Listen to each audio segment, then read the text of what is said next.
మిత్రులందరికీ నమస్కారం. పులి కన్ను వైడ్ ఐ ఛానల్లోకి మీ అందరికీ పునః స్వాగతం. మనం ఇంతకుముందు పూజాఫలం సినిమాలో పాటల గురించి మాట్లాడుకున్నాం. పూజాఫలం సినిమా గురించి కూడా మాట్లాడుకున్నాం. మునిపల్ రాజు గారు రచించిన పూజారి అనే నవలను ఆధారం చేసుకొని పూజాఫలం సినిమా 1964లో వచ్చింది. ఈ సినిమాలో ప్రతి పాట ఒక ఆణిముత్యం అని చెప్పుకున్నాం. ఈ సినిమాలో పగలే వెన్నెల అని ఒక పాట గురించి మాట్లాడుకున్నాం. అట్లాగే నిన్నలేని అందమేదో నిదురలేచినందుకే అని ఈ పాట గురించి కూడా మనం మాట్లాడుకున్నాం. ఈ రోజున ఇంకొక పాట గురించి నేను మీతోటి నా భావాలు పంచుకుంటాను. ఈ పాటని ఎల్ విజయలక్ష్మి అద్భుతంగా నటించింది. ఎల్ విజయలక్ష్మి అప్పటి నుంచి ఇప్పటిదాకా కూడా పేరు మోసిన నర్తకి. కూచిపూడి భరతనాట్యంలో అద్వితీయమైన ప్రతిభ కనపరిచింది ఆమె. 1960 దశకంలోనూ 70 దశకంలోనూ ఎల్ విజయలక్ష్మి నాట్యం లేకుండా సినిమా రాలేదు అంటే అతిశయోక్తి కాదు. ఆమె నాట్యంలో ఉన్నటువంటి వేగము, భావాభివ్యక్తి, ఆ భంగిమలను ప్రదర్శించేటటువంటి పద్ధతి అద్వితీయంగా ఇంకొకళ్ళు ఎవరూ చేయలేరు అన్నట్టుగా ఆమె నాట్యం ఉండేది. ఆమె 70వ దశకం తర్వాత ఆమె వివాహం చేసుకొని అమెరికా వెళ్ళిపోయింది. కొన్నాళ్ళు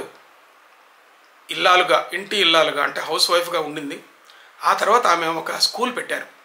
ఆమె MBA చేసి వ్యాపార సంస్థల్లో పనిచేశారు.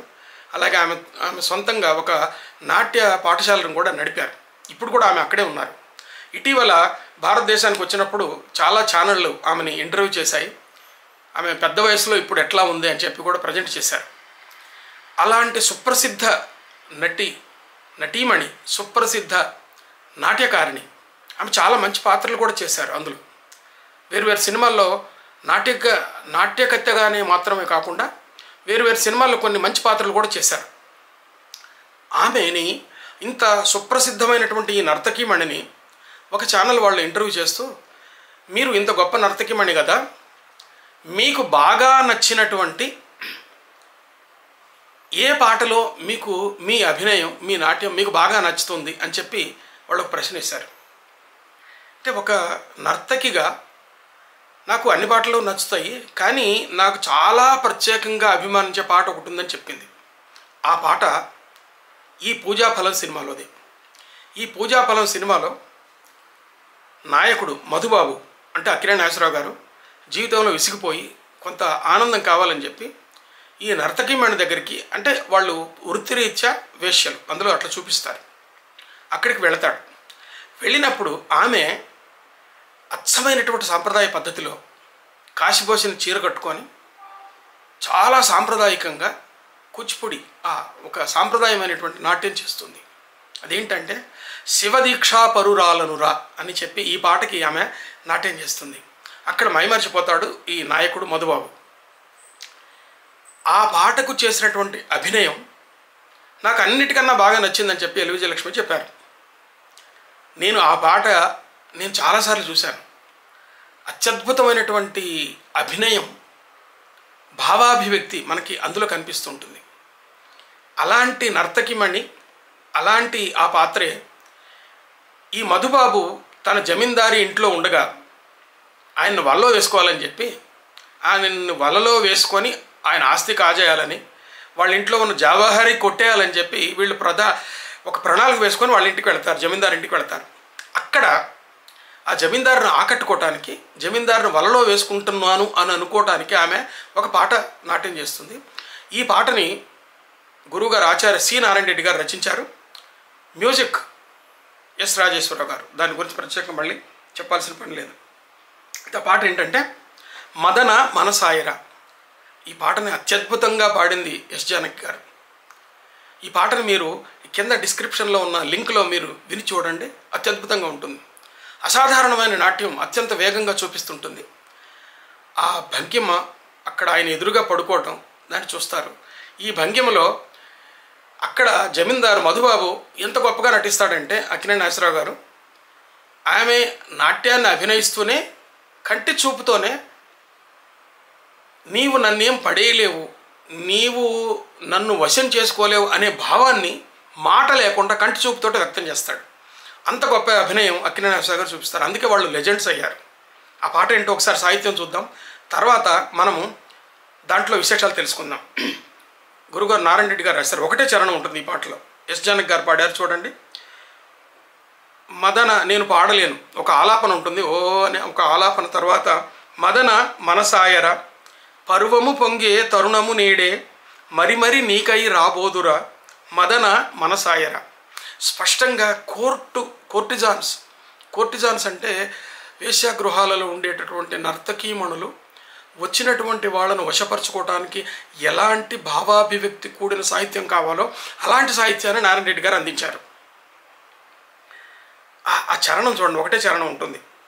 సుందరి మధువై ముందు నిలిచరా, సుందరి మధువై ముందు నిలిచరా, నీ ముందు నిలిచరా, అందిన పెన్నిది అనుభవించరా, కలువను మీరే చెలువను చేరే, ఈ కలువను మీరే చెలువని చేరే, వలపును తూచే వేళాయరా, వలపును తూచే వేళాయరా, మదన మనసాయరా, పర్వము పొంగే తరుణము నీదే మరి మరి నీకై రాబోదురా మదన మనసాయరా, అందిన పెన్నిది అనుభవించరా అని చెప్పి ఆయన ఎదురుగా పడుకొని వక్షస్థలాన్ని ఆయన వైపు చూపించి ఇలా నటిస్తుంది. ఆ నర్తకి స్పష్టంగా నన్ను అనుభవించమని చెప్పడానికి ఒక భావాభివ్యక్తి చూపిస్తుంది.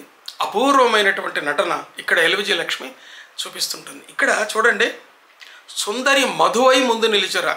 ఆయన మధుసేవ అలవాటు, ఎందుకంటే మధు తాగుతాడు ఆయన.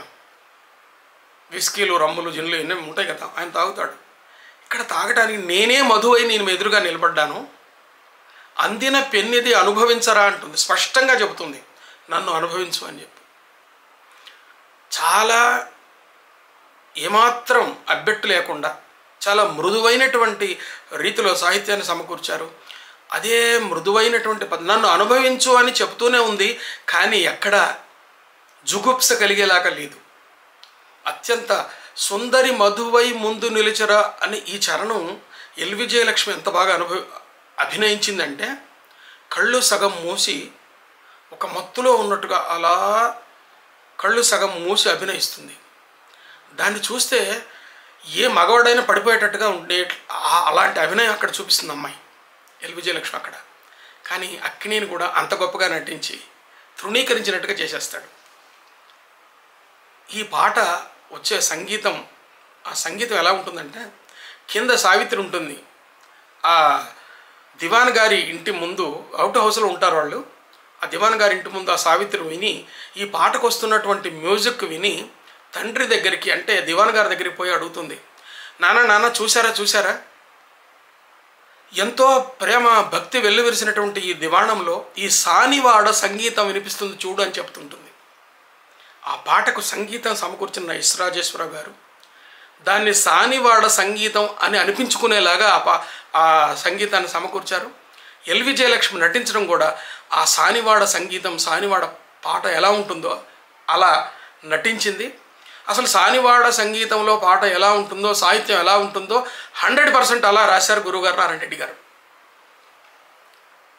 ఈ పాట అందుకే అప్పటికి ఇప్పటికి కూడా మర్చిపోలేని ఒక మచ్చుతునకలాగా నిలబడింది. ఇదే పూజాఫలం సినిమాలో ఇంకొక చాలా మంచి పాట ఉంది. వచ్చే ఎపిసోడ్లో ఇంకొక పాట మనం తెలుసుకుందాము. మిత్రులారా, ఈ వీడియో మీకు నచ్చితే లైక్ చేయండి, ఇతర మిత్రులకు షేర్ చేయండి, సబ్స్క్రైబ్ బటన్ నొక్కి సబ్స్క్రైబ్ చేసి పక్కనున్న బెల్ బటన్ నొక్కండి. దీనివల్ల నేను ఎపిసోడ్ అప్లోడ్ చేయగానే మీకు అందుతుంది. అంతేకాకుండా చాలామంది మిత్రులు ఈ ఎపిసోడ్లని ఉచితంగా చూసేటటువంటి అవకాశం ఉంటుంది. నమస్తే.